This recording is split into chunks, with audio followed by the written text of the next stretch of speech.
Good afternoon, gentlemen. Today I want to talk about some common misconceptions about the mating market, and one in particular.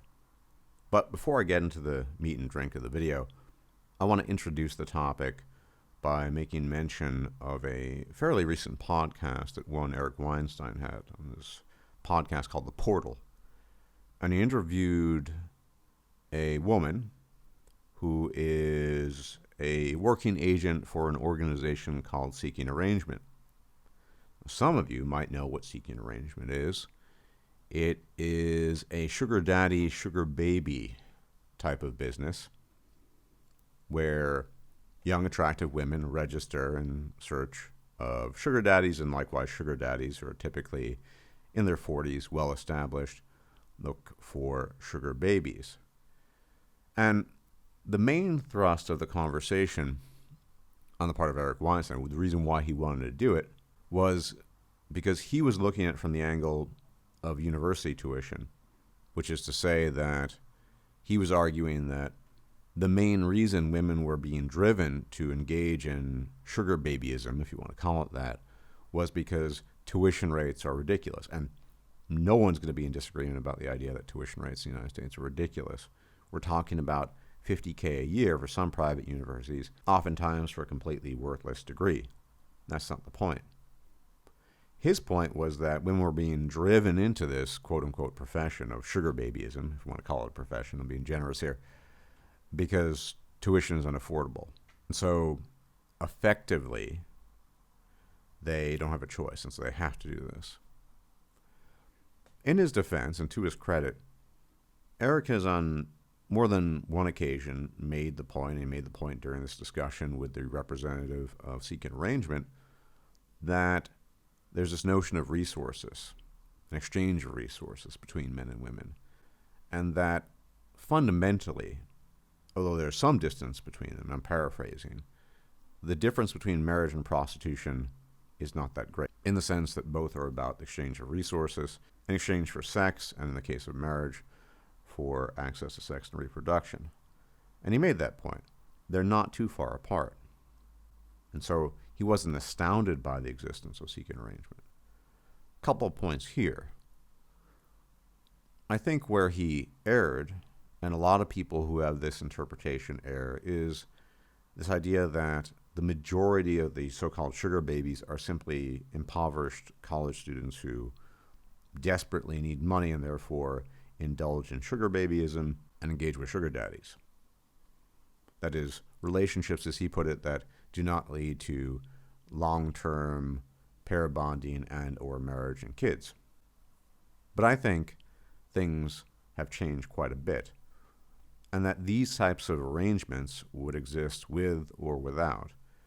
In fact, even though there's some significant chunk of so-called sugar babies who are attending university and offering their favors to sugar daddies in exchange for tuition fees paid, I'd argue that's not even most of them. And I think that was also the point of the woman. And interestingly enough, the woman during the interview made the point to him that she thinks that her generation doesn't really think very much about marriage and they think about divorce. It's coming from a woman. And we all know that women initiate 70% of divorces globally, not just in the U.S. And so that was quite interesting. But I think in general there's a misinterpretation, especially coming from the older generations, of the mating market and what's going on. But that's not exclusive to them. There's some misinterpretations that are pretty rampant in the manosphere as well, and amongst normies too. It's a given. So let me first introduce this idea of misreading the mating market within a different context. Many of you might know about the so-called Nordic gender equality paradox. And if you don't know about it, it's basically in Scandinavian countries where you have, quote-unquote, the most freedom to choose and pick what you want, men naturally gravitate to what they naturally gravitate to, and women likewise gravitate to what they naturally gravitate to, which is to say, women are more inclined towards people, social things, and men more to things, thingness, so to speak. And that in so-called free societies, the sexes typically do this in extremis, which is to say they do it even more than they would otherwise. For example, in a third world country or less developed country with less freedom, Women are actually more inclined to pursue things like computer science and engineering, even if they don't really have a genuine interest in it, because those types of professions and fields offer greater pay and greater monetary compensation, which allows them for the gathering of resources and possibly a means of escaping relative poverty or just difficult situations. But of course, in a heavily socialized state such as Norway, with lots of oil money and tons of possibilities, women end up typically becoming teachers and nurses, and men engineers, etc., etc. Go figure. And of course, all this exists on a spectrum. It might be the case that the Nordic gender equality paradox represents the most extreme end of the extreme ends in terms of Western civilization and society, but you see similar such things in continental Europe and even within the United States, which we might remember is the reason why James Damore in 2017 was booted from Google 3 years ago, because he pointed out that men and women have different inclinations and interests. That's all he pointed out. He didn't make any assertions about anything else, cognitive differences, what have you, just that men and women have different interests. So I want you to focus on this idea of relative freedom within a society, and by that I mean mobility choice, things that you're allowed to do. Because much of what can be extrapolated from something such as the Nordic gender equality paradox can be extrapolated into other things and other behaviors that might not be readily apparent to a lot of people, but are nonetheless pretty much congruent with what we could observe in the so-called gender paradox. So imagine a society, and I don't think you're going to require a lot of imagining because we kind of live in this society, a society of relative, if not extreme, sexual freedom. What's going to happen? Well, the answer might seem obvious to you, but it's not actually. We see, for example, now compared to former times, at least ostensibly, that is, inasmuch as it's shoved in our face, far more promiscuity. We see things like Tinder. We see polyamory. We see all of these things. Now, I'm going to submit to you that behaviors in human beings largely stem from a genotype, and then they express themselves as a behavioral phenotype. So getting back to the gender paradox issue, women have a particular genotype, and it expresses itself in terms of a behavioral phenotype in terms of their interests, professions, and similar such things. People differ in their mating and reproductive strategies. Not everyone is monogamous. Not everyone likes that. There are some people that are, by nature, more promiscuous. And so when we look at the landscape of the current year and we think, oh, wow, all this promiscuity, it's all caused by social media, people are conflating cause with correlation. The cause is not social media. The cause is the freedom that has arisen due to a loosening of mores, if you want to call it that, if you're particularly conservative, or simply the state of society, leading to people acting out the way they would have had constraints not existed prior. So, for example, there have always been really promiscuous people who like having sex with multiple partners and are not very monogamous by nature. And the reason why this is the case is because this, too, is an effective mating strategy. If you can get your DNA into the next generation, at the end of the day, nature doesn't care how you do it. This was actively suppressed. It was hidden from view to the best of people's ability. On the one hand, coming from people who knew they had to hide their quote-unquote delinquent behavior, and on the other hand, coming from people who sought to hide that behavior externally because they viewed it as morally deleterious to society.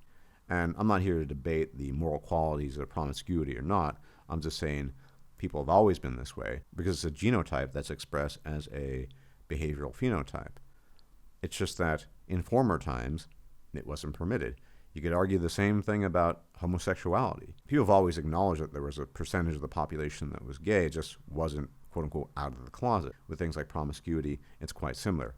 Likewise, when we confuse correlation with causation here, in terms of Tinder and these apps, sure, there's some people that feel a certain sense of pressure to participate in these things because they might view it as the only avenue towards sexual or reproductive success. But by and large, the people that actively participate in these things are people that enjoy it on some level.